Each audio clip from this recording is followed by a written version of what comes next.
C국에 있는 이태영 선교사에게 성경을 몽땅 보내가지고, 여러분 이렇게 하나님 말씀하시면 안 되는 거예요. 제가 지금 이게 지금 거의 1년 동안을 제가 출퇴근을 뼈 빠지게 하고 지금 이 안 먹고 안 쓰고 이 500만 원 모은 건데 이걸 지금 사러 나가는데 하나님께서 C국에 있는 이태영 선교사한테 몽땅 500만 원 보내라, 이것은 정말로 제 마음을 어렵게 하는 말이에요. 근데 제가 하나님 성경 봤을 때 그러실 분이 아니에요. 내 그냥 생각에 하나님 음성이 잘못 들었구나 생각했어. 잘못 들어야만 되는 거잖아. 그걸 잘 들었다 생각하면 불순종하면 얼마나 찝찝합니까? 그러니까 내 임의로 그냥 이거는 하나님 음성 잘못 들었어, 하나님 음성이 아니야 라고 취급했습니다. 그리고는 제가 이제 나갔어요. 계속. 근데 홍승훈 목사의 강의가 생각나는 거죠. 하나님 음성 들었으면 무시하지 마십시오. 반드시 검증하십시오. 우리는 4가지 음성을 듣습니다. 첫째, 하나님 음성, 마귀의 음성, 다른 사람의 음성, 내 내면의 자아의 음성. 이렇게 4가지 중에 하나님 음성 검증하라는 거죠. 그래서 한수 없이 마음이 찔려가지고 검증을 하는데, 첫째, 마귀의 음성은 아니라는 걸 금방 알았어요. 왜요? 뭔 선교사한테 헌금 안 하겠노? 마귀의 음성이 일단 탈락이 됐어요. 그러면 이제 다른 사람의 음성? 아니에요. 아무도 없었어요. 그것도 탈락됐어요. 하나의 음성 아니면 내 음성이에요. 그러니까 이거는 내 음성이 아닌 거는 내가 알아. 왜? 나 이태영 싫어해. 내가 좋아하는 선교사들 줄 섰어요.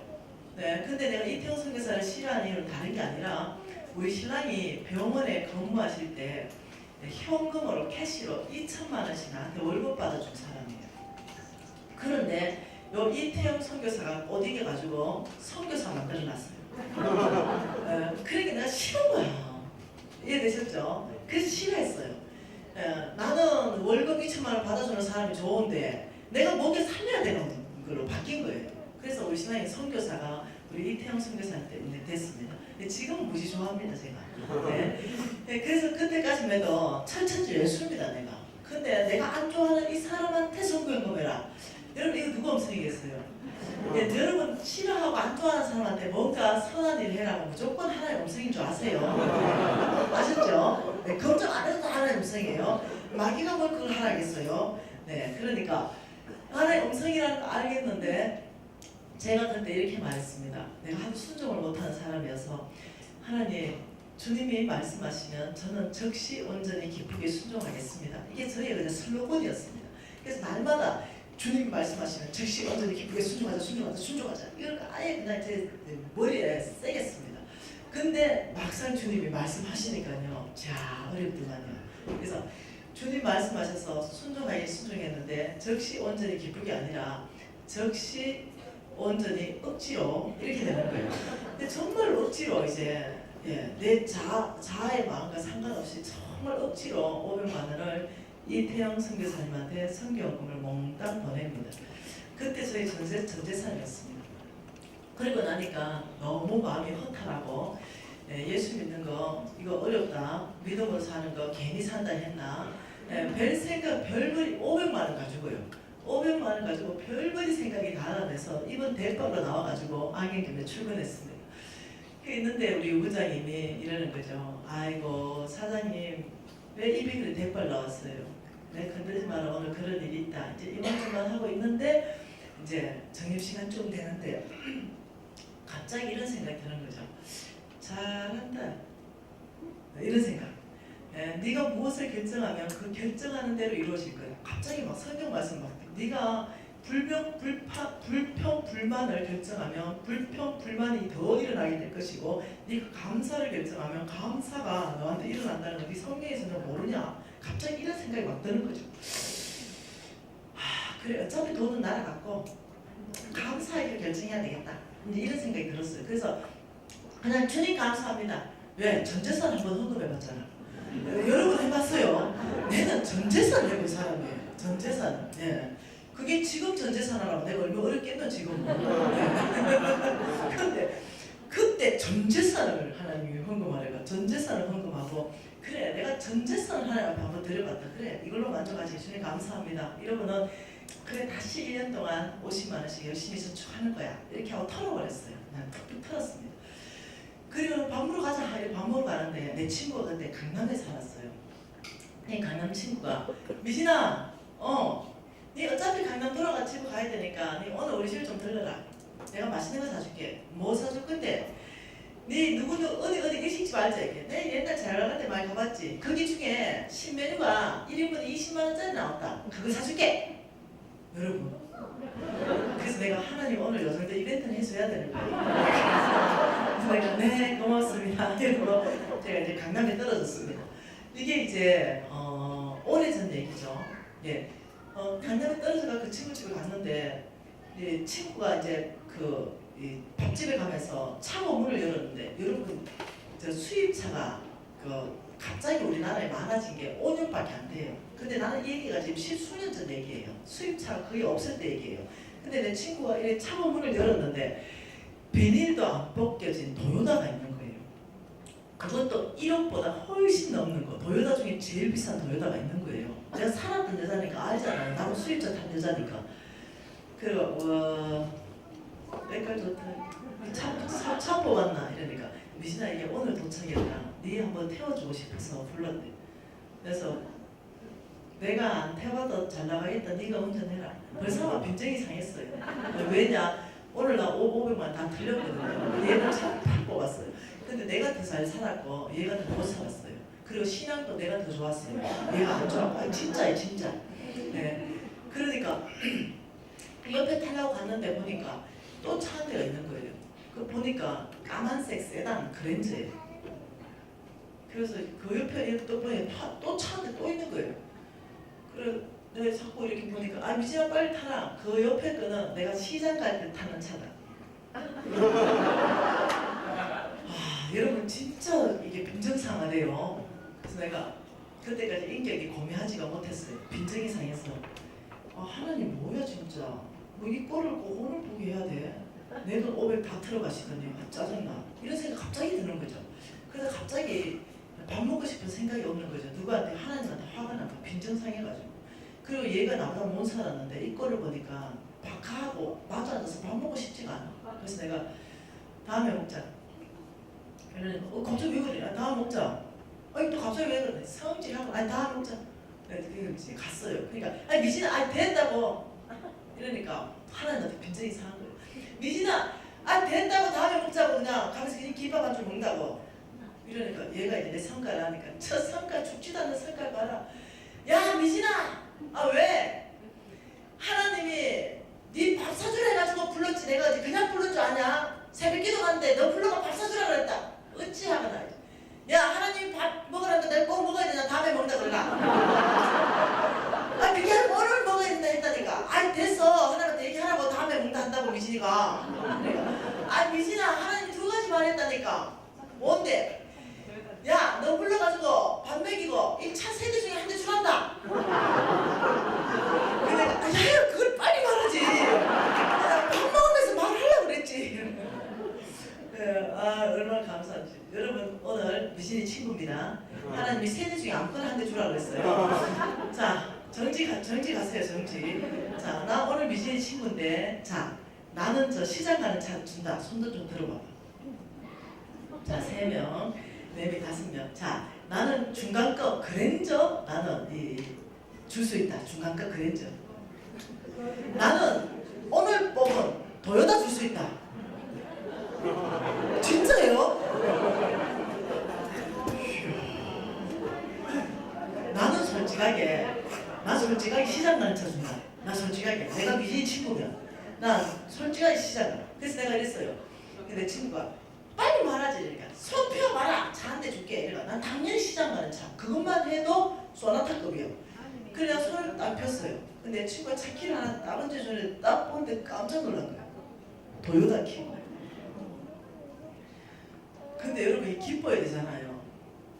근데 자존심이 상해 죽겠어. 도요타 키를 뽑아주는 얘 얼굴을 보니까 내가 너무 초라한 거야. 오늘 하나님이 2 사람한테 왔어요. 한 여자한테 와가지고 네 전재산 500만 원 몽땅 선교헌금 보내라 이럴 때 그 500만 원 들고 덜덜덜덜 떨고 뭐 보내가지고 덜덜덜 떠는 여자가 하나가 있었고, 오늘 한 여자한테 가가지고 하나님께서 네 세대 중에 아무거나 비시니 불러 밥 좋은 거 먹이고 한 대 주라는데 아무거나 줘도 되는데 도에다 뽑는 애, 야의 이 넉넉함과 내 모습이 대조가 되니까 너무 초라한 거예요. 화가 났어요. 왜 화가 났냐면 얘 사업체를 열어준 게 납니다. 그리고 얘 말썽공부 가르친 것도 나예요. 근데 이 시간들을 통과하면서 얘는 너무나 하나님의 반다이 잘하고 너무나 잘 살고 있고 나는 뭐냐고. 근데 내가 너무 화가 나는 거예요. 내 자신의 초라함 때문에 화가 나는 거죠. 그래서 내가 야 도요다 저도 기름값 없어서 못한다. 그랜저 주라. 그래서 이제 그랜저를 받았어요. 그리고 그날로 그랜저를 끌고 오는데 인천 다 와가는데 비가 왔거든요. 얼마나 속이 상하는지, 내 자신의 초라함 때문에 속이 상하는지 더 폭을 잡고 길가에 세웠습니다. 그리고 주님, 저 이렇게 못 삽니다. 저도 수입차 선물하는 사람 되게 해주세요. 저도요. 이 조각 빠진 이 마음 이거 넓혀주세요. 이대로 못 살겠습니다. 이러면서 이제 회개하고 울고 난리가 났습니다. 그러면서 시간이 지났어요. 주님이 이래 말하면 좀 좋습니까? 미시나 500만 원 뒤에 아빠가 그랜저 준비했다. 이러면 좀 좋겠어요. 도대체 그 말씀을 안 하시고 순종만 요구하시니 이 순종이 어려운 거예요. 도대체가. 그래가지고 괜히 내 돈을 뺏어가는 것 같고 이게 뭐 어려운 거죠. 시간이 많이 지나고 저는 이제는 정말로 부자가 됐습니다. 그리고 돈 10%로 살면서 저는 좋은 차 타고 싶었어요. 그래서 벤츠를 탔습니다. 그래서 벤츠 중에 S클래스를 샀습니다. 여러분 그때도 수입차가 많이 굴러다니지 않을 때 벤츠 S클래스는 일반 벤츠 3대 값입니다. 그걸 딱 타고 이제 다녔어요. 이제 6개월 됐습니다. 내 친구 중에 가난하고 잘 모르는 친구가 전화했습니다. 미진아 강남에서 밥 먹자. 오케이 내가 사줄게. 그 벤츠 S클래스 6개월 탄 걸 쫙 끌고 갔습니다. 미진아 이게 말로만 듣던 벤츠가 네 눈엔 벤츠를 보이나? 그럼 뭔데? 벤츠하고 S 아이가 S를 꼭 붙여라. 그러니까 이 친구들은 내를 너무 잘 알아요. 그러니까 그래 벤츠 S 근데 미진아 잘 나가게 생겼다. 운전 한번 해볼까? 해보라. 그래서 이제 운전해가지고 한 바퀴를 도는데 이 친구가 아무것도 모르는 친구예요. 미진아 무지하게 잘 나간다. 그렇지 6개월 됐다. 이러니까 갑자기 내 앞으로 손을 쑥 내는 거죠. 뭐고?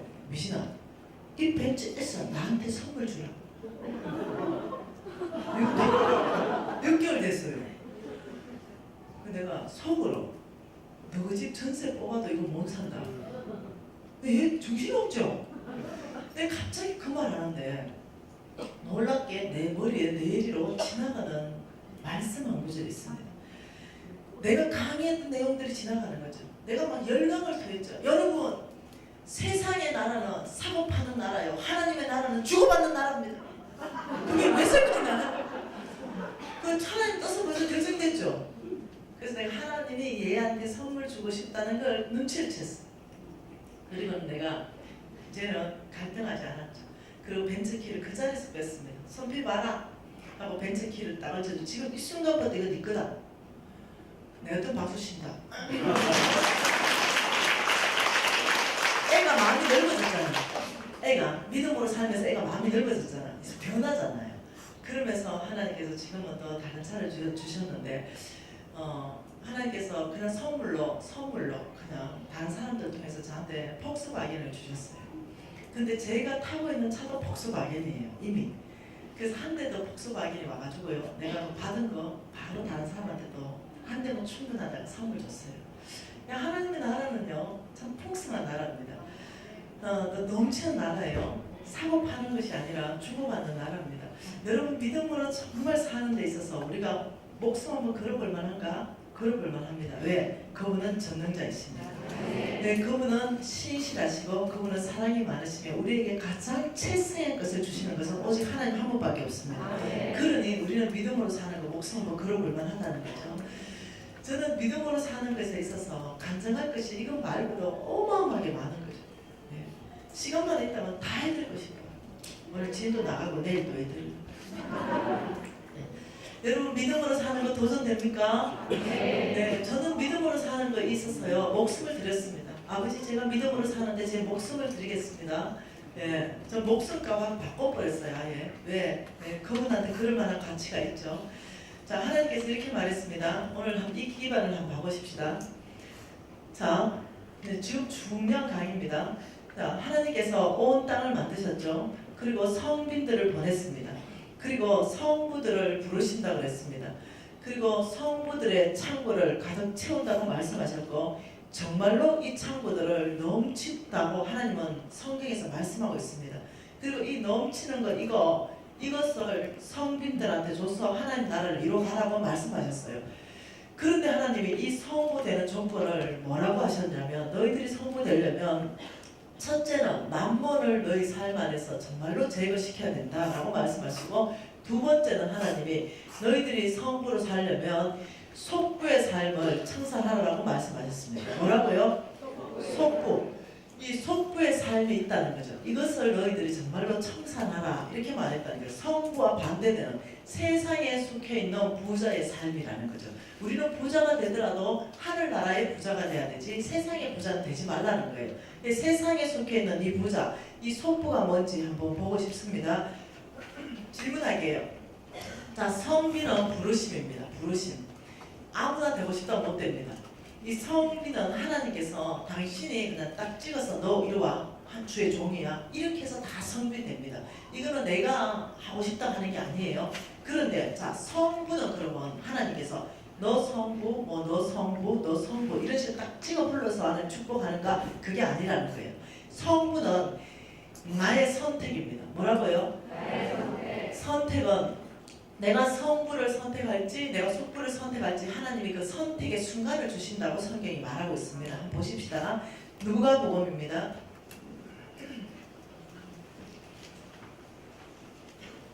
누가복음 12장 말씀입니다.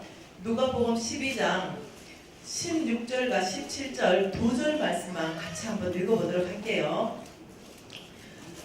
또 비유로 그들에게 말하여 이르시되 비유는 무지하게 다 중요하다고 그랬죠. 하늘나라 비밀이 풀어진다고 그랬죠. 자, 한 부자가 그 밭에 소출이 풍성함에 심중에 생각하여 이르되 내가 곡식 쌓아둘 곳이 없으니 어찌할까 하고. 자, 한 부자는 농사꾼입니다. 여러분 씨는 내가 뿌려도 그게 열매 맺으시는 분 누굽니까? 하나님이십니다. 근데 이 농사꾼에게 하나님께서 얼마나 풍성하게 재물을 주셨는지 쌓아둘 곳이 없으니 어찌할까 고민할 만큼 줬다는 거죠. 여러분 농사 짓는 사람들은 창고를 가지고 있습니다. 다 창고에 다 쌓아놓습니다. 창고의 특징은 어떠냐면 항상 늘 수압보다 크게 짓는 것이 창고입니다. 수압보다 크게 짓는 창고인데도 하나님이 얼마나 부어버렸는지 그 모든 창고를 다 채워버렸어요. 그리고 지금 뭐라고 말합니까? 심중에 생각하여 이르되 곡식 쌓아둘 곳이 없으니 어찌할꼬. 그러니까 어떤 시점이 왔어요? 넘치는 시점이 왔어요. 하나님께서 지금 뭐라고 합니까? 내가 너의 창고를 다 채워버렸다. 그리고 너의 창고를 완전히 넘치겠다. 지금 이 시점이 딱 온 거예요. 그러니까 우리가 이 시점이 온다는 거예요. 이 시점이 올 때 여러분 생각보다 굉장히 빨리 온다는 걸 이해하셔야 됩니다. 여러분 생각보다 훨씬 더 이 창고가 넘치는 시점이 빨리 옵니다. 홍성근 목사님이 이 강의할 때 주의를 주셨죠. 여러분 생각보다 여러분 창고가 넘치는 시점이 생각보다 훨씬 빨리 올 거기 때문에 여러분은 영적 근육을 만드셔야 된다고 말했어요. 근데 저는 4년 반 만에 창고가 넘칠지는 상상을 못했어요. 그런데 내 제자들도 상상 못하게 창고가 넘친답니다. 빚이 이제까지 10년 갚아지지 않던 빚이 2년 만에 갚아서 버리는 거예요. 그러면서 창고가 넘치는 거예요. 이 시점이 왔어요 지금. 한 부자가 그 밭에 소출이 풍성함에 심중에 생각하여 이르되 곡식 쌓아둘 곳이 없으니 어찌할까. 여러분 자, 이 시점이 왔어요. 여러분 상황입니다. 어찌할래요? 자, 창고 꽉 차고 곡식이 넘쳤어요. 아따 곡식 그 쌓아둘 곳이 없다. 어찌할꼬. 이런 생각이 들었어요. 어떻게 해야 돼요? 어찌하긴 어찌해. 정답 알고 있잖아. 넘치는 거 성비들 주면 되지. 목사님들, 선교사님들 주면 되지. 교회에 주면 되지. 그래서 잃어버린 영혼이 주께 돌아오게 하면 되죠. 걱정할 거 없잖아. 우리 이미 배웠잖아. 넘치는 재물을 어떻게 처리해야 되는지를 배웠잖아요. 근데 지금 이 부자가 넘쳐서 어찌할까 고민하다가 이제 선택하는 기로에 놓였습니다. 우리는 뭐 선택해요? 어찌하긴 어째 넘치는 거 성경 주면 되지. 이러면서 아무 고민이 없어요. 그런데 이 부자가 고민했는데 18절 19절 어떻게 했는지 볼까요? 또 이르되 내가 이렇게 하리라 결정했네. 이렇게 하리라. 내 목간을 헐고 더 크게 짓고 내 모든 곡식과 물건을 거기에 쌓아두리라. 또 내가 내 영혼에게 이르되 영혼아 여러 해 쓸 물건을 많이 쌓아두었으니 평안히 쉬고 먹고 마시고 즐거워하자. 와 여러분 상상 못하는 결정을 했어요. 뭐 어찌할까 생각하다가 아 좋은 생각 있다. 창고가 작으니까 창고를 부셔야 되겠다. 그리고 이 넘치는 물건을 재기 위해서 창고를 크게 만들어야 되겠다. 창고를 이만하게.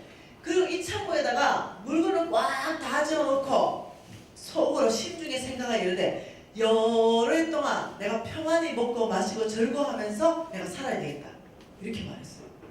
하나님이 깜짝 놀랐어요. 왜? 이 시점을 주고 하나님 보고 있었거든요. 네 뭔 선택하는 거 보고 있었거든요. 근데 하나님이 기대하는 선택과 반대되는 선택을 해버렸어요. 하나님 보고 있다가 깜짝 놀래가지고 19절, 20절, 21절 한 말씀 합니다. 하나님은 이르시되 어리석은 자야 오늘 밤 내 영혼을 도로 찾으리니 그러면 내 준비한 것이 누구의 것이 되겠느냐 하셨으니 자기를 위하여 재물을 쌓아두고 하나님께 대하여 부여하지 못한 자가 이와 같으니라. 하나님 한 말씀 합니다. 너 어리석다. 너 오늘 밤 죽는다. 너 오늘 밤 영원히 떠날 것인데 그러면 네 준비한 큰 창고에 쌓아놓은 이거 몽땅 누구 거 되냐? 이렇게 질문했어요.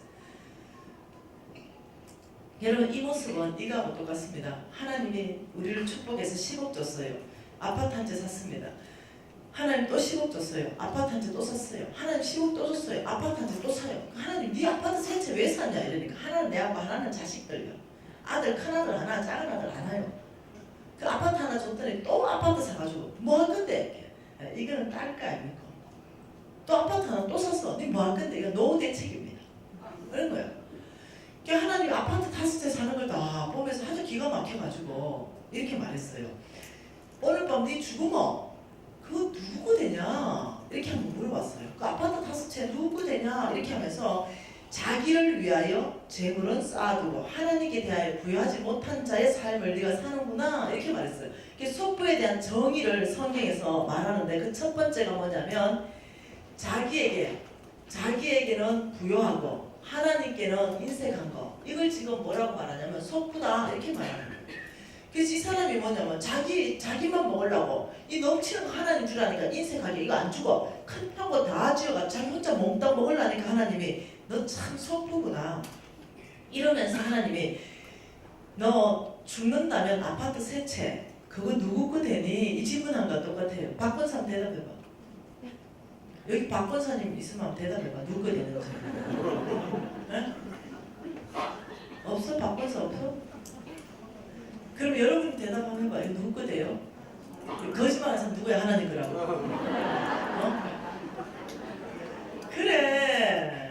저쪽이 좀 정직하네. 하나님 거 되면 일을 하겠나? 내 죽으면 하나님 거 된다면 이렇게 살겠나? 자식 거 됩니다. 자매들은 100% 자식 거 됩니다. 우린 죽어도 남편한테는 못 주잖아. 남편들 대답하라는 건 자식 아닙니다. 우리 부인 거 됩니다. 죽어도. 그래서 남편의 사랑이 부인보다 큽니다. 항상 사랑은 위에서부터 밑으로 올라갑니다.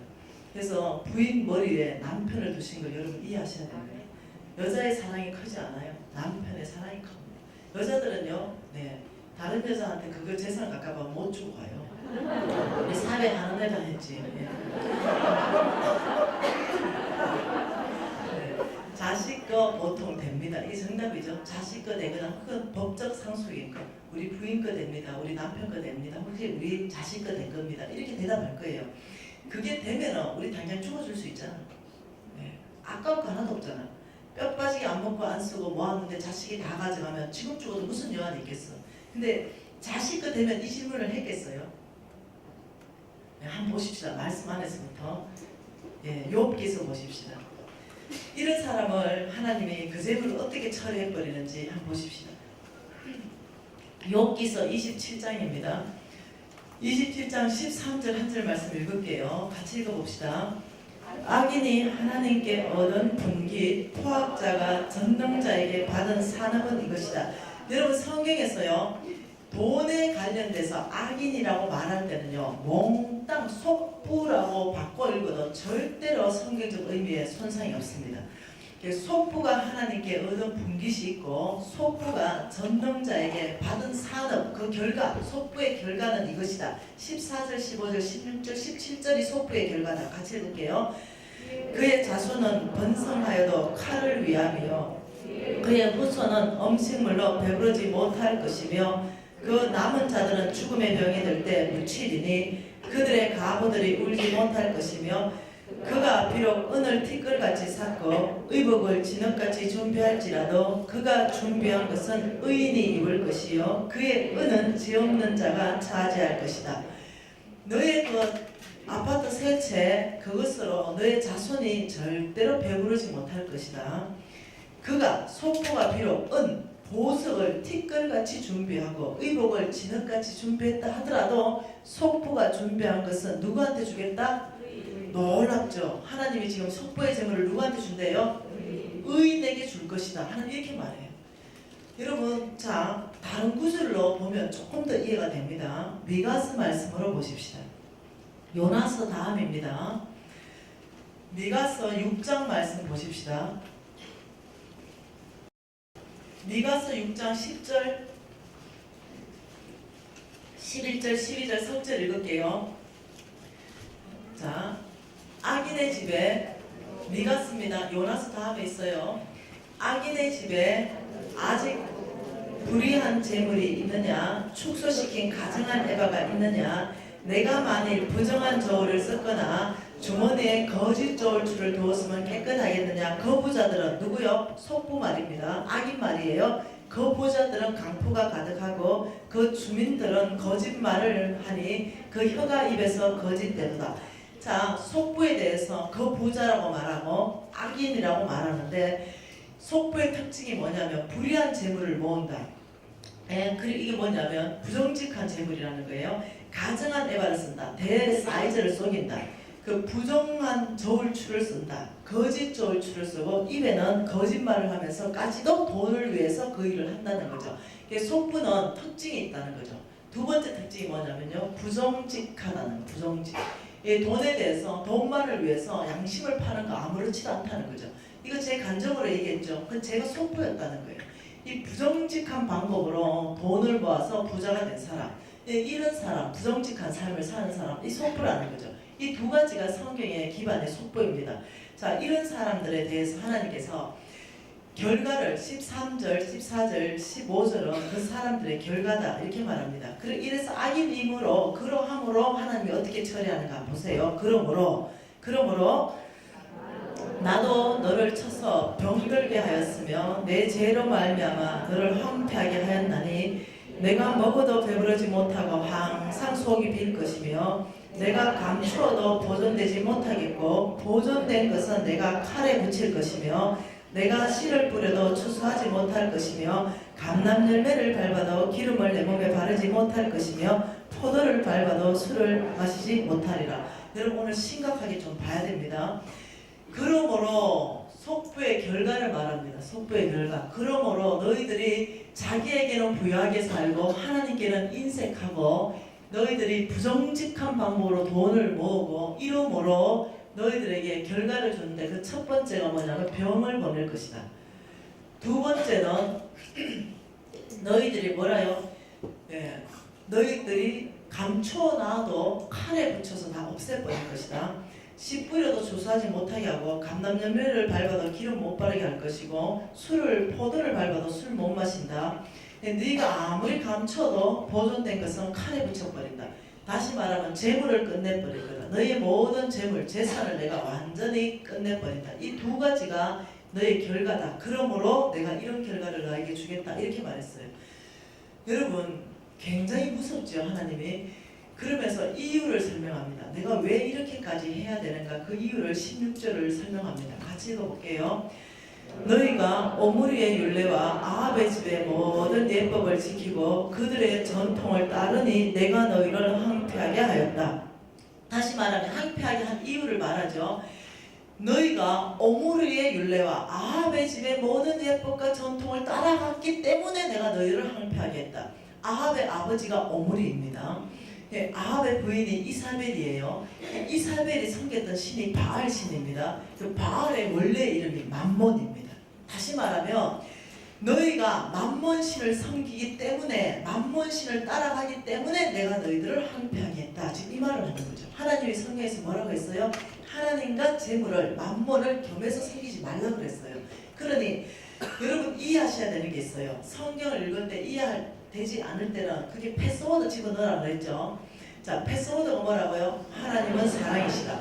자, 패스워드를 집어내면 하나님이 사랑이기 때문에 우리에게 병을 보내고 하나님이 사랑이기 때문에 우리한테 재물을 보냈다면 그 안에 뭔가 비밀이 있겠죠. 그 비밀을 풀어볼게요. 하나님의 말씀은 마가복음 10장 말씀 보십시다. 왜 하나님이 이렇게 끔찍하다 싶을 만큼의 사랑을 표현하는지. 자, 여러분 마가복음 10장요. 마가복음 10장 17절 한 절 말씀을 같이 한번 읽어보고 싶어요. 17장 한 절 말씀 같이 읽을까요? 예수께서 길에 나가시새 한 사람이 달려와서 꿇어앉아 묻자오되 선한 선생님이여 내가 무엇을 하여야 영생을 얻으리까? 자, 지금요 여러분 그 부자 청년 이야기 알지요? 이 사람이 정말 얻고 싶었던 게 뭐냐면 영생입니다. 영생을 다른 말로 하면 뭡니까? 천국입니다. 천국. 이 부자 청년은 정말로 천국 가고 싶었는데 예수님을 만났습니다. 어떻게 하면 영생 천국을 얻습니까? 이러니까 우리 예수님이 18절에 대답하여 이르시되 19절에 살인하지 말고 간음하지 말고 도둑질하지 말고 거짓정을 하지 말고 썩여 빼앗지 말고 내 부모를 공경하라. 여러분 이것이 영생 천국에 대한 답이 아니라는 거예요. 이것이 답이라면 우리 못 간다. 네. 부모를 나부터 못 간다. 잘 못 공경하니까. 이게 답이 아니고 이 청년이 가장 잘한 걸 칭찬하신 거예요. 그러니까 20절에 뭐랍니까? 그가 여짜오되 선생님이여 이것은 내가 어려서부터 다 지켰습니다. 다시 말하면 이 부자 청년은요 저와 여러분보다 훨씬 더 잘 살았어요. 이해되시나요? 네, 굉장히 괜찮은 청년이에요. 그리고 21절에 보니까 예수께서 그를 보시고 사랑하사 그 부자 청년을 사랑했습니다. 그리고 정말 천국 갈 수 있는 법을 가르쳐 주는 것이 뭐냐면 너 있는 것을 팔아서 가난한 자한테 주어라 이렇게 말했어요. 자, 이 청년이 잘 보세요. 이 청년은 천국을 말했습니다. 영생, 천국을 말하는데 우리 예수님의 답이 뭐냐면 재물입니다. 재물. 천국에 대해서 어쩌합니까? 이러는데 네 있는 걸 팔아서 가난한 자한테 주면 천국 간다. 이렇게 얘기하는 거죠. 그럼 질문이 나오죠. 여기서 질문. 그러면 진짜 가난한 자한테 있는 거 팔아주면 천국 가나? 이게 아니라는 거예요. 지금 왜 재물로 대답했냐면 우리 예수님이 이 청년을 보니까 이 청년 심장 안에 두 주인이 있는 거예요. 이 두 주인 중에 이 청년이 인식하고 있는 주는 하나님밖에 없는 거예요. 예수님. 이 청년이 인식하지 못하는 그 보니까 심장 안에 맘몬이 있는 거예요. 이걸 끄집어내는 거예요 지금. 이해되세요? 그러면서 너 있는 것을 팔아서 가난한 자한테 주라 이래 버리니까 돈을 딱 건드려 버리니까 맘몬이 훅 나왔어요. 어떻게? 야 너 아무것도 안 쓰고 뼈 빠지게 모았는데 저 예수 선생님이 뭐라고 말하냐? 말도 안 돼. 너 내 말 들어. 야야 저 예수 말 듣지 말고 가. 이렇게 얘기했어. 그래서 여러분 결과 알죠? 거짓말하면서 예수를 떠나갔죠. 진짜 말을 들었죠. 여러분 로마서 6장 16절에 이렇게 말했습니다. 너희가 누구의 말에 순종하면 그 순종하는 자의 종이 되는지를 알지 못하느냐? 이렇게 말했어요. 그러니까 자 창세기 3장 사건에 선악과 따먹으면 정령 죽으리라 하나님 말씀했어요. 그래서 사탄이 저 선악과를 따먹으면 눈이 밝아져서 하나님처럼 되리라 두 메시지가 왔어요. 근데 뭐라고요? 말을 들으면 그 사람의 종이 된다고요. 그래서 사탄 말을 들으니 우리가 누구의 종이 됐어요? 사탄의 종이 된 거예요. 그 사람 말을 듣는다는 것은 그 사람이 나의 주인이라는 거예요. 그게 누구의 말에 순종함을 받으면 너희들은 그 순종함을 받는 그 사람의 종이라는 거예요. 그 이 부자 청년은 안 돼! 너 떠나가! 예수를 떠나가! 이렇게 떠나갔어요. 진짜 주인을 따라간 거예요. 아니 만mon의 말을 따라갔어요. 그러니까 우리 예수님께서 23절에 이렇게 제자들에게 이르시되 재물이 있는 자는 부자는 하늘나라 들어가기가 심히 어려운데 25절에 낙타가 바늘기로 나가는 것이 부자가 하늘나라 들어가는 것보다 쉽다. 이때 이 부자가 성부를 말하는 것이 아니라 속부를 말하는 거예요. 속부. 이 속부가 하늘나라 가는 것은 낙타가 바늘기로 어째 나갑니까? 간다는 거예요? 못 간다는 거예요? 간다고 우기지 마세요. 못 가니까. 우기지 마십시오. 이거 못 간다는 얘기예요. 오직 갈 수 있는 방법은 회개하고 돌이키면 간다는 거예요. 왜? 이 지금 뭐라고 말하냐면 주인이 바뀌어있기 때문에 못 간다는 거예요. 지금 이제 간다고 얘기하는 게 아니고 그만큼 중요한 걸 얘기하는 거죠. 자, 이 말씀을 기억하면서 다른 말씀 또 봐보십시다. 누가복음 3장으로 한번 봐보십시다. 누가복음 3장에 여러분 2절 말씀 한번 읽어보십시다. 오늘 이 말씀이 깊이 계시되기를 원해요. 누가복음 3장 2절입니다.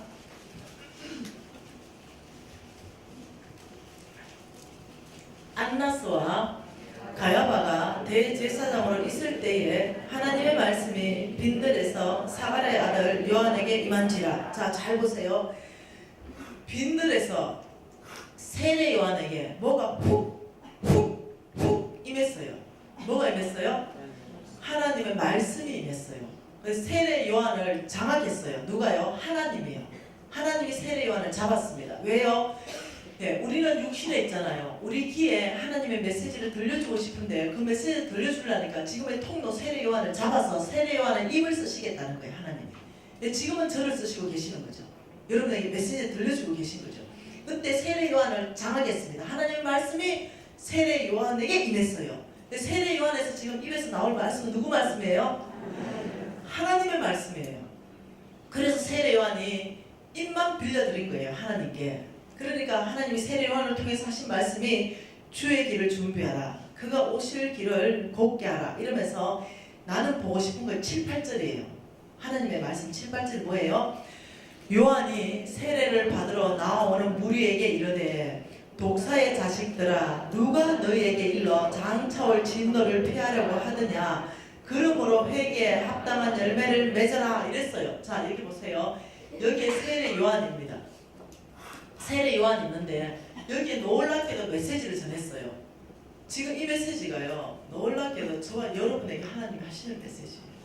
그러면서 저에게도 하시는 메시지입니다. 독사의 자식들아 누가 너희들에게 장차올 진노, 이거는 뭐냐면 지옥입니다. 장차올 진노는 지옥이에요. 장차올 진노, 영벌입니다. 누가 너희들에게 장차올 진노, 지옥을 피하라고 하느냐? 그러므로 회개에 합당한 열매를 맺어라. 이 말을 바꿔놓으면 이겁니다. 저에게 지금 주님 말씀하시는 거죠. 이 독사의 자식아, 너는 회개에 합당한 열매를 맺어서 장차올 진노를 피해라. 이 말이에요. 그러니까 이 메시지가 너무나 강력해가지고 이 세례 요한 메시지를 듣고 무리들이 막 몰려왔고, 두 번째는 세리들이 막 몰려왔고, 세 번째는 군인들이 막 몰려왔어요. 그래서 한번 볼까요? 10절에 그 메시지에서 무리가 물어 이르되 그러면 우리가 무엇을 하리까?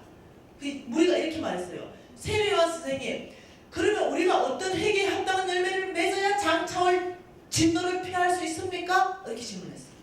그러니까 세례 요한이 대답하되 옷 두 벌 있는 자는 옷 없는 자에게 주고 먹을 것 있는가도 그렇게 해라. 제물로 대답하고 있습니다. 자, 세리들이 왔어요. 12절에 세리들도 세례를 받고자 와서 이르되 선생님 그라모 우리는 무엇을 해야 됩니까? 똑같습니다. 요한 선생님 그라모 우리는 어떻게 회개에 합당한 열매를 맺어야 장차올 진노를 피할 수 있습니까?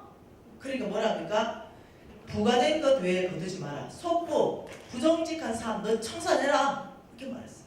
그 군인들이 왔어요. 똑같습니다. 우리는 어떻게 그러면 회개에 합당한 열매를 맺어야 장차올 진노를 피합니까? 거짓 고발하지 말고 받은 긍휼을 족한 줄 알아라.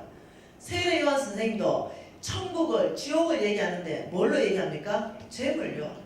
몽땅 재물로요. 여러분이 이해하셔야 됩니다. 이해하셔야 되는 게 있어요. 예. 이것을 엄중하게 받을 필요가 있어요. 마태복음 25장 또 가보십시다. 아주 많이 있는데 그냥 대표적인 것만 봅니다. 마태복음 25장이요. 이 마태복음 25장 이 말씀 33절부터 볼 건데 여러분 이렇게 말했습니다. 우리 예수님이 주여 주여 하는 자마다 난 다 모른다 이렇게 말했어요. 굉장히 위험한 말씀이죠. 나는 분명히 주님을 믿고 주여로 불렀는데 내 네 언제 아냐? 내 네 모른다. 도무지 내가 네 모른다. 다시 말하면 나는 예수를 믿는다 하지만 주님이 나를 모른다 할 수도 있는 어떤 믿음이 있다는 거죠. 그걸 좀 보자는 거죠. 어떤 믿음인지. 자 33절에 자 저쪽 보세요. 지금 저를 통해서 이쪽에는 오른편 양물이 천국갈 사람들이 모여있는 거예요. 지금 이게 실질적으로 했을 때 죄송해요. 여러분은 왼쪽에 속해있기 때문에 염소예요. 그래서 미안하지만 지옥 갈 사람들이에요. 이게 실질이라고 생각해 봅시다. 어떤 마음인지. 자 보십시다. 33절에 양은 그 오른편에 염소는 그 왼편에 두리라 이렇게 말하면서 34, 35절 있습니다.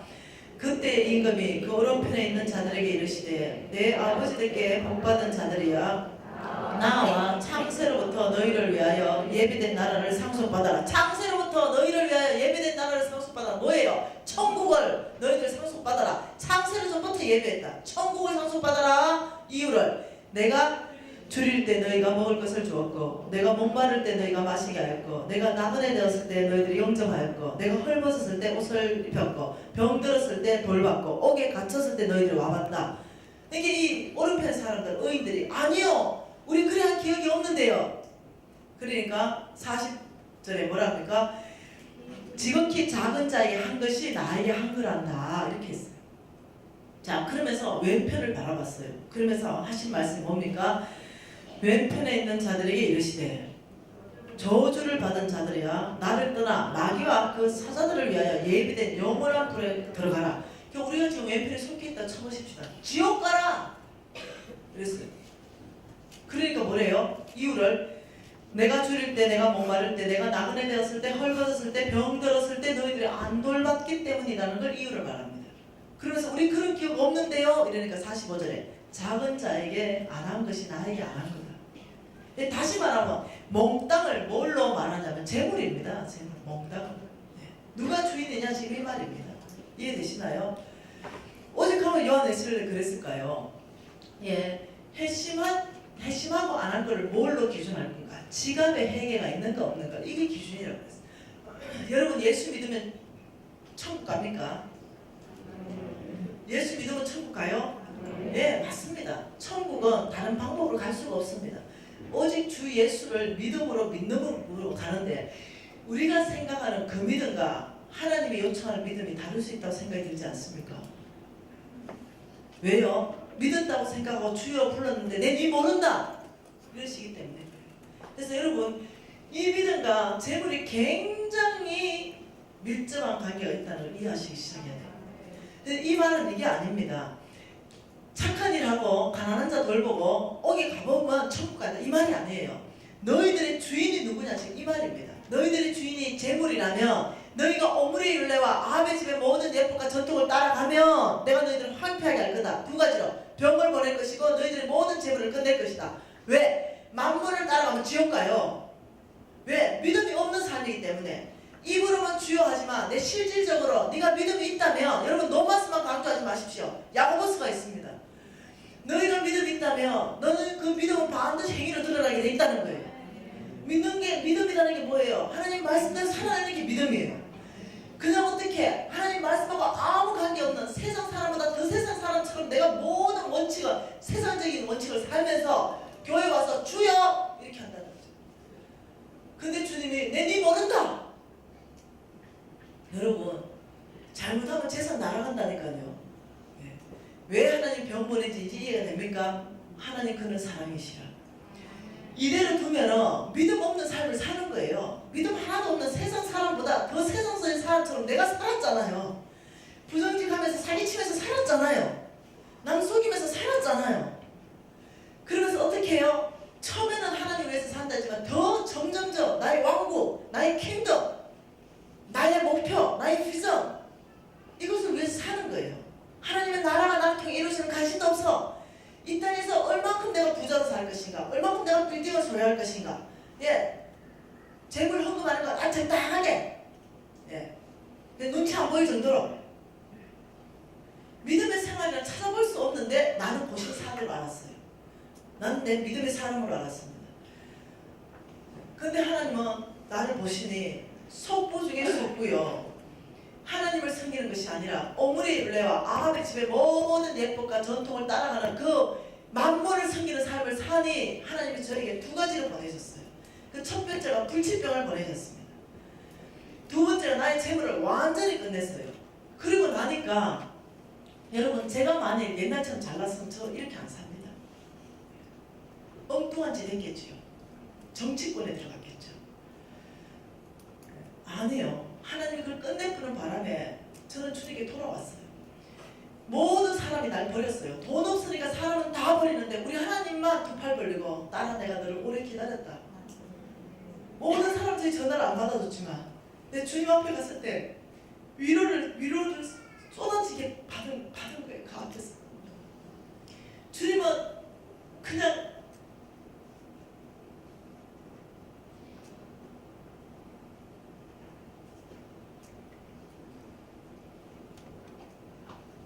그 탕자처럼, 탕자의 아버지처럼 내 두 팔 벌리고 잘했다 그냥 받아주셨어요. 그래서 제가 돌아와서 첫 번째 한 말이, 주님 저 살려주십시오. 저 불치병 판정 받고 왔습니다. 주님 이 병 고쳐주십시오. 주님 저에게 다시 한 번만 더 기회를 주십시오. 이게 제 첫 마디였습니다. 모든 사람은 저를 무시했고 저를 짓밟았지만 하나님은 저에게 기회를 주셨어요. 하나님은 그 병을 다스려 주셨습니다. 여러분 갈 데 없어요. 여러분 재물 있을 때 사람들 붙지요? 아니요. 여러분 사람들은 밑바닥을 저는 받습니다. 여러분 재물 있을 때 붙는 사람들 다 가짜입니다. 여러분이 아무것도 도와줄 수 없고 여러분이 거짓했을 때 그때 내 손 잡아주는 그 사람이 진짜 친구예요. 저는 인생을 헛살았던 거예요. 그래서 다시 살기로 결정했죠. 제가 만일 주님께서 나에게 병을 보내거나 재물을 주님께서 날아가지 않게 한다면 저는요 속부 중에 속부로 살았을 거예요. 그리고 인생 60 됐을 때, 인생 70 됐을 때 하나님께서 저를 심판했을 때 그때 거짓했겠죠. 저는 제 인생에서 하나님께서 주신 선물 중에 최고의 선물이 있다면 내 젊은 나이에 나에게 병을 보낸 겁니다. 내 젊은 나이에 나의 모든 재산을 다 가져가신 겁니다. 이것이 하나님이 나에게 주신 최고의 선물입니다. 그리고 저는 하나님을 깊이 만났어요. 그리고 내 안에 모았던 성질들 이걸 주님께서 다 다루셨어요. 여러분 하나님이 사랑이기 때문에 여러분을 찾아옵니다. 만몬에게서부터 목숨값을 취급하고 여러분을 찾았기 때문에 그 뺏겨서 그들에게 뺏기는 걸 하나님 원치 않습니다. 찾아오기 위해서 웬만큼 찔겨야 돌아오지. 이 정도 얘기하면 돌아와야 되는데 안 돌아오는 사람 여기 있잖아. 이렇게 하나님의 뜻을 얘기해도 그래도 아직도 하나님께는 인색하고 자기에게만 부여하고 부정직한 삶을 청산을 못하는 거예요. 주님이 또 얘기하고 또 기회주고 또 얘기하고 또 기회주고 양심을 찌르고 또 찌르고 또 찌르고 이래 얘기해주고 저래 얘기해주고 10년 기다려줘도 안 돌아오는 거예요. 그래 어떻게 해요? 마지막 방법을 어떻게 합니까? 하나님은 사랑이시라. 병을 보내시고 재산을 날리면 돌아오는 거예요. 여러분 천하 없는 사람이라도 병 들고 재산 없으면 주님 앞에 돌아옵니다. 천하 없어도 주님 앞에 돌아와요. 여러분 하나님께서는 이렇게 말합니다. 눈을 뽑아버리고 팔을 잘라버리고 해도 천국 가는 게 낫다 그래요. 하나님이 저와 여러분을 얼마나 사랑하는지 그 의지의 표현인 걸 여러분 이해하셔야 됩니다. 여러분 오늘 말씀에 비춰보니까 여전히 나는 소품대도 건강하다. 말씀에 비춰보니까 여전히 소품대도 나는 재물이 그대로 남아있다. 감사하시기 바래요. 하나님께서 기회를 주시고 계신 것이에요. 속보가 회개하고 돌이킬 때 바로 성부의 반열로 하나님께서 이끌어 가시는 줄 믿습니다. 하나님의 계획, 여러분 한두 구절이 아니에요. 한 번 더 와보십시다. 잠언서 28장 말씀을 보십시오. 잠언서 28장 8절에 뭐라고 합니까? 또 속보에 대해서 경고하십니다. 같이 한번 읽어볼게요. 중한 별리로 자기 재산을 늘리는 것은 가난한 사람을 불쌍히 여기는 자를 위하여 그 재산을 저축하는 것이다. 중한 별리로 아주 고리대금옥을 하면서 사람을 압제하면서 부정직한 방법으로 네가 돈을 벌으면 그 돈을 하나님 누구한테 주겠다? 의인한테 주겠다. 똑같은 얘기예요. 똑같은 얘기. 여러분 다른 구절 볼까요? 예레미야 17장 볼까요? 예레미야 17장에 또 말씀합니다. 11절 말씀 보십시다. 같이 읽을게요. 불의로 치부하는 자는 자고새가 낳지 아니한 알을 품은 같아서 그의 중년에는 그것이 떠나겠고 마침내 어리석은 자가 되리라. 이것을 현대인의 성경으로 쉬운 성경으로 번역해 놓은 걸 그대로 읽어드릴게요. 부정직한 방법으로 돈을 모아 부자가 된 사람은 자기가 낳지 아니한 알을 품고 있는 자고새와 같아서 언젠가는 그것이 자고새를 버리고 날아가 버리듯이 그 부가 조만간에 그를 떠날 것이니 결국 그는 어리석은 사람이 되고 말 것이다. 하나님의 경고입니다. 반드시 부정직한 방법에 돈 모은 걸 내가 처리하겠다. 떠나게 만들겠다. 여러분 이 성경 구절에 3천 구절 안에 꽉 차 있는 거 아십니까? 또 한 구절 볼까요? 잠언서 13장이요. 잠언서 13장 22절 말씀 보십시다. 선인은 그 산업을 자자손손에게 끼쳐도 다시 성부의 재물은 어떻게 준다고요? 하나님이 자자손손에게 자식 대대로 흘러가게 보장해 주겠다. 근데 죄인의 재물, 속부의 재물은 어떻게 한다고요? 의인을 위하여 쌓이느니라. 또 이 말씀하는 거죠. 네가 속부로 재물을 모은다면 너는 의인에게 그것이 분명히 갈 것이다. 또 말아요. 여러분 제가 이것을 부산의 큰 교회에서 강의했습니다. 그리고 정말로 은혜가 쏟아졌어요. 전체가 대회개가 일어났습니다. 네, 정말 여호와를 경외함이 그냥 부어졌죠. 그리고 저는 그게 숙박했기 때문에 점심을 먹는데 권사님들하고 거의 집사님들 20분이 저를 섬기기로 결정했어요. 그래서 밥 먹으러 가는데 1인분에요 20만 원짜리 밥을 먹는데요. 근데 도대체 왜 이런 일이 있냐 이러니까 어느 권사님이 접대한대요. 그래서 내가 거기 딱 가보니까 그 권사님이 나한테 명함 한 장을 줬어요. 그 명함을 딱 보니까 깜짝 놀랐어요. 우리나라 50대 그룹 안에 들어가는 대그룹이에요. 그 사모님이에요. 내가 알죠? 그 사모님 지금 내 옆에 있는 거예요. 깜짝 놀랐고 뭐 이 정도 사모님이 밥 산다고 먹어주면 어때요? 그래가지고 예 기분 좋게 20만 원짜리가 지금 이 시군들이 딱 갔어요. 근데 이 사모님이 다 있다가 강사님 저는 인생을 오래 살았습니다. 그리고 많은 사람들을 봐왔죠. 저는 강사님이 오늘 강의하는 속부들을 많이 봐왔습니다. 그런데요 강사님 궁금한 게 있습니다. 강사님은 오늘 하나님의 말씀을 전했지만 실제로는 그렇게 되지 않습니다. 속부들이 그렇게 망하지 않습니다. 속부들이 재산이 불어나는 걸 저는 많이 봤습니다. 나는 그들이 형통하는 걸 많이 봤습니다. 오늘 강사님은 그렇게 전했지만 실질적인 삶의 인생 안에서는 그게 일어나지 않습니다. 이러니까 20분의 근사님들, 회개한 근사님들이 안 일어난다니까 얼마나 좋겠어. 줄을 바꿔선 거지. 나한테 줄 섰다가 이쪽으로 다 줄 선 거야. 여러분 제가 화가 났어요. 왜 화가 났냐면은 나를 욕하거나 나를 무시하는 건 난 이미 죽었어. 예, 아무리 누가 나 욕해도 끄떡도 안 해요. 이 정도 앞에 서면요 욕하는 사람이 한둘이겠어. 거짓말을 지어내서 모함하는 사람이 한둘이겠어. 네, 신경도 안 써. 왜 사실 아니니까. 그런데 지금 이 근사님이 하는 거는 나의 하나님의 말씀을 욕되게 하는 거예요. 화가 났어요 내가. 그래서 내가 근사님 성갈 있다고 그랬죠. 속부입니까? 이 근사님이 제가 속부가 아니고 제가 인생에 살아낸 경험담을 말하는데 강사님 아니 뭐 마음 상하게 한 게 아닙니다. 죄송합니다. 아니요. 저 속부밥 안 얻어 먹어요. 계산서 가져오세요. 이래 그날 내가 400만 원 결제하고 지금도 후회하고 있습니다. 그래서 400만 원 딱 결제하고 근사님 당신이 이 말씀이 깊이 찔리는 것 같습니다. 내가 봤을 때 당신을 보니까 속부입니다. 이러니까 이 근사님 화가 났어요. 내 때문에. 그러면서 점잖은 분위기가 일어나서 강사님 저 일이 있어서 먼저 나가겠습니다. 뭐 그들이 하시던가. 그래서 내가 이제 화가 나니까 이렇게 말했어요. 근사님 성경 좀 읽으세요. 제가 화가 난 거는 근사님이 하나님의 말씀을 욕되게 했기 때문에 화가 났습니다. 이렇게 했어요. 그러면서 여기 있는 근사님들 몽땅 성경책 꺼내라. 시편 73편 여러분 꺼내야 되겠지.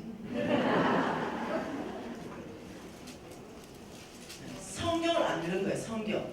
여러분 시편 14편 다 꺼내세요.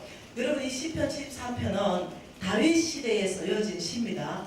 그리고 아삽의 시입니다.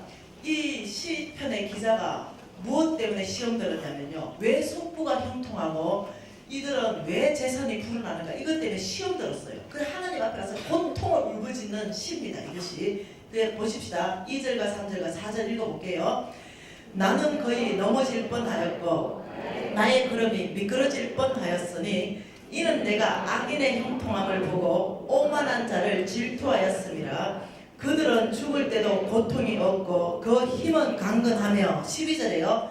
볼지어다 이들은 악인들이라도 항상 평안하고 재물은 더욱 불어나는다. 이게 시편 기자에 보였던 사항입니다. 하나님 당신은 망한다고 했는데 내 눈에는 안 망합니다. 내가 지금 미끄러졌고 시험 들었어요. 난 넘어졌어요. 왜요? 악인들이 형통하거든요. 왜요? 악인들의 재물이 불어나거든요. 하나님 말 좀 하세요. 왜 당신의 말이 이루어지지 않습니까? 그러니까 하나님이 이 시편 기자에게 이 악인들, 속부들의 마지막을 쫙 다 보여주시면서 기록한 시입니다. 그것이 그 악인들의 마지막 말로가 17, 18, 19절입니다. 같이 읽어볼게요. 하나님의 성소에 들어갈 때야 그들의 종말을 내가 깨달았나이다. 주께서 참으로 그들을 미끄러운 곳에 두시며 파멸에 던지시니 그들이 어찌하여 그리 갑자기 항폐되었는가 놀랄 정도로 그들이 전멸하였나이다. 주님이 다 보여주셨어요. 그들의 마지막은. 여러분 시편 74편 거꾸로 하면 시편 37편이죠. 집에 가서 오늘 읽으세요. 시편 37편은 몽땅이 악인을 파멸할 거에 대한 것을 말합니다. 속부에 대해서 얘기합니다. 몽땅이요. 성부는 축복하는 거, 속부는 파괴되는 거. 이것을 대조적으로 몽땅입니다. 전체. 여러분이 눈에 보이는 걸로 판단하지 마십시오. 눈에 보이는 걸로 판단하시면 안 돼요. 우리는 오직 말씀의 진리가 그렇다면 그런 거예요. 네. 이 말씀은 1.1핵도 없어지지 않고 1.1핵도 변하지 않습니다. 하나님은 사람이 아니시니 거짓말을 하지 아니하시고 인생도 아니시니 후회가 없으시도다. 어찌 그 말씀하신 것을 실행하지 않겠느냐. 여러분 이해하셔야 돼요. 하나님이 아브라함의 씨들에게 내가 너를 축복하리라, 내가 너를 강건케 하리라, 내가 너를 지혜 있게 하리라, 내가 너의 능력을 부어줄 것이다, 내가 너를 재물을 축복할 것이다, 그리고 내가 너를 통해서 온 땅을 하나님의 나라를 세워갈 것이다. 이게 반드시 이루어집니다. 그런데 또 한쪽으로는 뭐라고요? 너에게 부여하고 하나님께 인색하고 부정직한 방법을 청산하지 않으면서 계속 만몬에 이끌려가는 삶, 너의 주인을 만몬으로 살고 있다면 내가 너를 사랑함으로 말미암아서 내가 너에게 돌아오게 할 것이다. 내가 나에게 돌아오게 할 것이다. 그런데 이런 메시지로 돌아오면 좀 좋겠어요? 이런 메시지에 회개하면 좀 좋겠어요? 근데 사람들이 완악해서 이런 메시지에 회개하는 것이 아니라 직접 병들어야 돌아오고 재산 다 날려야 아이고 그때서야 하나님 말씀이 정말입니다 하고 돌아온다는 거예요. 그게 안타까운다는 거예요. 여러분 제가 내 입이 가만히 있었겠어요? 그 근사님 그래가지고 와가지고 우리 홍성근 목사님한테 다 일렀어요. 네? 막 다 얘기해줬죠. 그리고 3년 지났어요. 이게 실화예요. 실화. 전화 왔죠. 한참 대화하는데 모르겠어. 속보 근사님 강사님 제가 요즘 강사님 강의에 은혜를 너무 받고 있습니다. 강사님 식사 대접하겠습니다. 그 내가 은혜 받는다니까 걸핏 덜컥 나는 거예요. 망했구나 싶은 거지. 그냥 뭔 일 있습니까? 이러니까 평안해요, 마음은. 강사님, 우리 기업 인터넷 들어가 보십시오. 워크아웃 들어갔습니다. 워크아웃 들어가고 몽땅 다 날아가고 지금 바깥에 길거리에 나가게 생겼고, 이 정도 되니까 내 강의가 귀에 들린답니다. 이분의 고백이에요. 그리고 또 홍 목사님 만나도 봤어요. 여러분 이해되세요? 이 정도 돼야 어떻게 하면 돌아오시겠어요? 우리 왕의 재정학교에 의사들이 많이 옵니다. 네, 아주 다양한 계층이 와요. 아주 박사들도 오고 못 배운 사람도 오고 아주 부자들도 오고 아주 가난한 사람도 오고. 근데 의사들이 오셔가지고요, 한 의사 선생님 잊으시지 않습니다. 중풍이 걸려서 오셨어요. 이 의사 선생님이 그 학생들 전체 앞에서 간증을 하셨어요. 그 간증이 뭐냐? 우리 엄마가 나한테 300억을 물려줬습니다. 그리고 나는 의사를 30명을 거느리고 있었던 개인 병원의 병원장이었습니다. 무지하게 부자였죠. 이 300억을 주셨기 때문에 이 300억을 가지고 뭐 어찌어찌 한번 해보려고 하다가 3년 안에 300억 다 날아가고 내 재산까지 다 날아가고 지금 경매에 들어가고 지금 500만 원에 월 20만 원에 삽니다. 너무 제가 신경을 써가지고 중풍을 맞아가지고 의사 생활이 수술도 못하고 끝나버렸습니다. 저는 우리 어머니 때문에 망했어요. 이해되세요? 여러분이 속부라면 절대로 그 재물을 자식한테 주지 마세요. 자식이 하나님 미리 말했습니다. 너의 재물로 음식물로 배부르지 못할 것이다. 자식 망합니다. 이해되세요? 여러분이 자식을 정말로 사랑한다면 회개하세요. 오늘이 그 타이밍입니다. 회개하면서 성으로서 그 자식에게 재물을 자손손에게 물려주십시오. 이게 아버지의 계획입니다. 하나님은 우리의 재물을, 선인들은요 자녀들에게 물려주고 재물을 남긴다 그랬어요. 하나님의 계획은 우리 자녀에게 우리의 재물을 물려가게 하는 게 하나님의 계획이에요. 그런데 악인의 재물은 의인을 위하여 쌓인다고 그랬어요. 그래서 여러분이 끝까지 죽을 때까지 만일 해결을 못했다면 그 재물은 사회에다가 도네이션 하는 거예요. 사회에 환원하십시오. 교회에다가 줘버리세요. 선교지에 보내버리세요.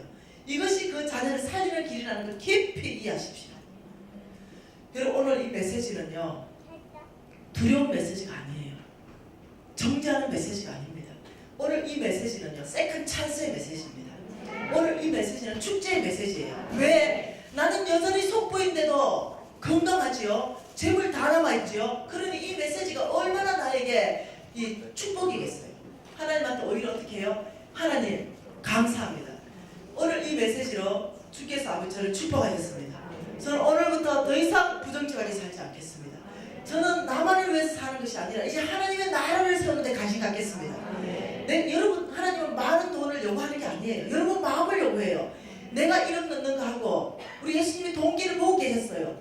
가난한 사람들이 걸어오더니 땡랑땡 500원짜리 2개 넣었어요. 근데 우리 예수님이 그 사람을 칭찬했어요. 1억 넣은 김미신 통과 이사가 나를 사랑한다고 했어요. 무슨 하나님은 여러분의 돈을 원하는 게 아니에요. 마음, 네 보물이 가는 그것이 네 마음에 있다. 하나님 우리의 마음을 원하세요.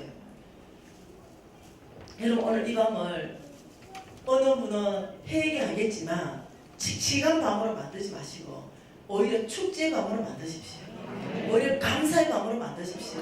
하나님께 오히려 하나님 세컨 찬스를 주신 하나님을 찬양합니다. 저에게 또 다른 기회를 주신 그 하나님께 감사합니다. 오히려 이렇게 기도하면서 고백하면서 적극적인 기도를 하세요. 회개하고 또 회개하는 게 아니라 감사합니다, 회개합니다 하고 끝내버리세요. 그리고 다르게 살기 시작하는 거죠. 여러분 오늘 이 밤을 축복된 밤인 줄 믿습니다. 우리가 주여 세 번 부르고 우리 정말로 우리가 성부되기를 결정하십시다. 하나님께 감사하기 시작합시다. 전심으로 기도하기 시작합시다. 우리 주여 세 번 부를게요.